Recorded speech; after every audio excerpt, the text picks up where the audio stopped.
Hi, I'm Paul Duchesne. Welcome to Mama Paul's video podcast. Today is Saturday, September 30th, 2021. I'm going to go back 2 days and do a little brief review of the New York Times from 2 days ago. There was two sort of interesting stories that I was wanting to talk about. And let me just show you the cover from, that was the front cover from the paper from the other day. And I'm not going to spend time on that article. The most interesting thing about the front page was this poor guy. He's been grilled by the right and grilled by the left, and the right is going after him for one reason, the left is going after him for another reason. Milley was the guy that walked through Lafayette Park at the beginning when Trump walked through that crowd of people, and they used Milley as a prop, literally. Well, his being used as a prop back at Lafayette Square sure came back to haunt them. I don't think he liked it very much. And having said that, we're going to move on from there, and we're not going to focus on that story. The couple interesting things in the paper that I wanted to talk about were, well, we'll just go over them really briefly. We have him, and him. Okay, one was the houses. Not to focus on news. The potential of printing houses. The potential of printing houses. So you know about these 3D printers? You guys know about these 3D printers? Well, these 3D printers, you can either have a small 3D printer, and they got certain kinds of materials that they go in there, and they layer things. They make things by layering things. So you can design something, put the design into it, and depending on the parameters and depending on the equipment you have, well, they're making bigger 3D printers, like 18 feet tall. Great big 3D printers. And they've been talking about doing this for a while, and they have been building bigger and bigger things. They're filling up houses now. They're making houses as a 3D printer, complete houses, the whole thing. The construction firm listed a 3D printing house in Riverhead, New York, for $300,000. It was billed as the first 3D printed home for sale in the United States. They're doing similar things in Europe. They've been doing more things in Europe, France, Germany, the Netherlands. And a particular house you were looking at in this picture here was part of a project in Mexico where they literally went in and they're outfitting this whole town where people have been living on dirt-floored shacks. And the whole town is going to get all these new houses with floors in them and roofs on them and sides to them and everything like that. Quite an interesting, to say the least. I got involved a little bit a couple of years ago with a friend that we were going to do some 3D printing thing. And as it turned out, he left the state. We didn't do it, and that's where things are today. This is sort of a funny story. This is actually hysterical. The headline here, vegetables teeter in a new leading role. Well, this is a famous restaurant in New York. It's 11 Madison Park. It's the lower end of Madison Avenue. It's a really expensive 5-star. It's on East 24th Street in Chelsea, 11 Madison Avenue. And they announced about 6 months ago that they were going to go vegetarian. And I showed the article to a few people, and we were sort of ha-ha. Well, this is a really upscale place. Well, this guy is definitely into getting rid of meat, let me tell you. And talk about meat analogs. I'm going to read 2 paragraphs here, which I just think are absolutely hysterical. Okay, so they're coming to the table, and what he's going to try to do is he's going to try to duplicate a roasted duck dish, and what's going to stand in for the duck is going to be these beets.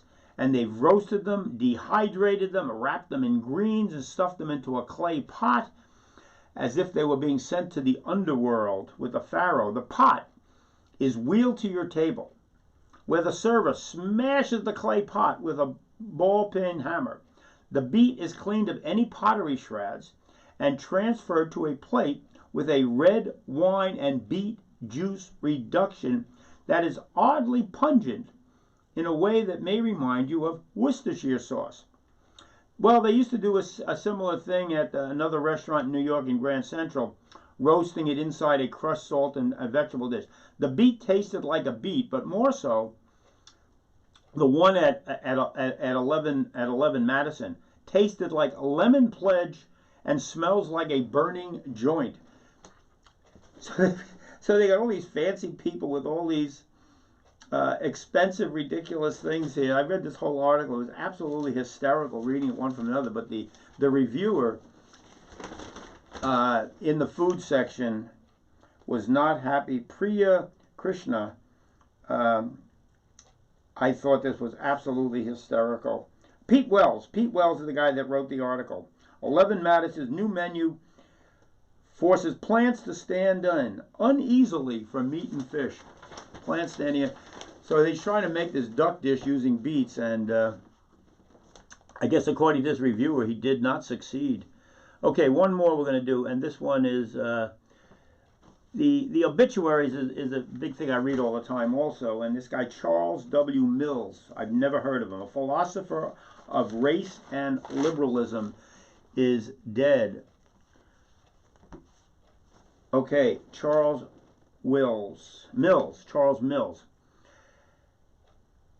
Incisive criticism of liberalism and race both foreshadowed and framed contemporary debates about white supremacy and structural racism. He's a Jamaican-born. His parents, he was a London-born, Jamaican-raised. His parents were back and forth with a diplomatic mission, I believe. Dr. Mills argued that racism played a central role in shaping the liberal political tradition.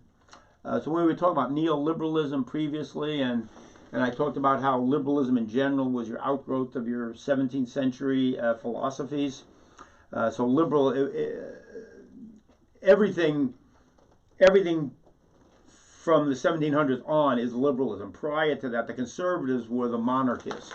So it's not just liberal and conservative in today's lingo, but more liberalism was a reaction to the kings and the monarchs and that type of thing.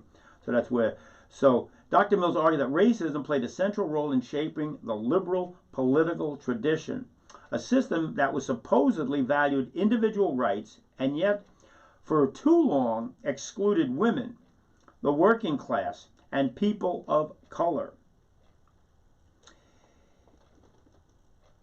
He is one of the most important philosophers ever to treat race and racism as their primary subject.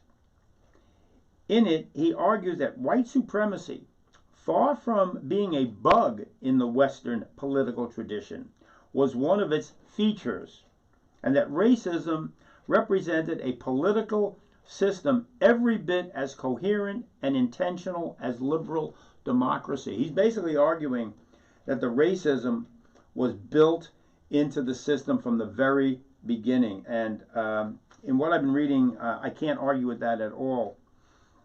Along the way, he made a statement. In part, he says that because of what he called the epistemology of ignorance, which is sort of a funny term. The epistemology basically is a philosophical term meaning the study of knowledge.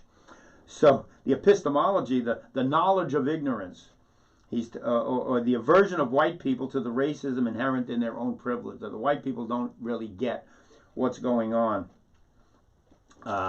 Anyway, I thought that was more incredibly interesting. And if you wanted to follow up that whole topic, the 3 books that I've recently, well, I mentioned this on my basement diary about an hour ago, the Angela Davis book, Women, Race, and Class, real eye-opener.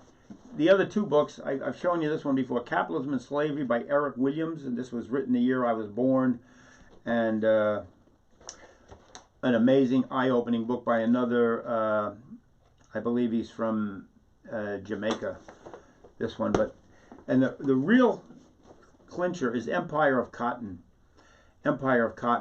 And this was a New York Times best-selling book, and it was at the top of the best-selling list, and then it came out in paperback about a year later, and it's based on the East India trading companies and how they exploited the whole cotton and the clothing industry, and then the sugar cane, and how they literally were behind a global history. Sven Becken, how they were behind the slave trade.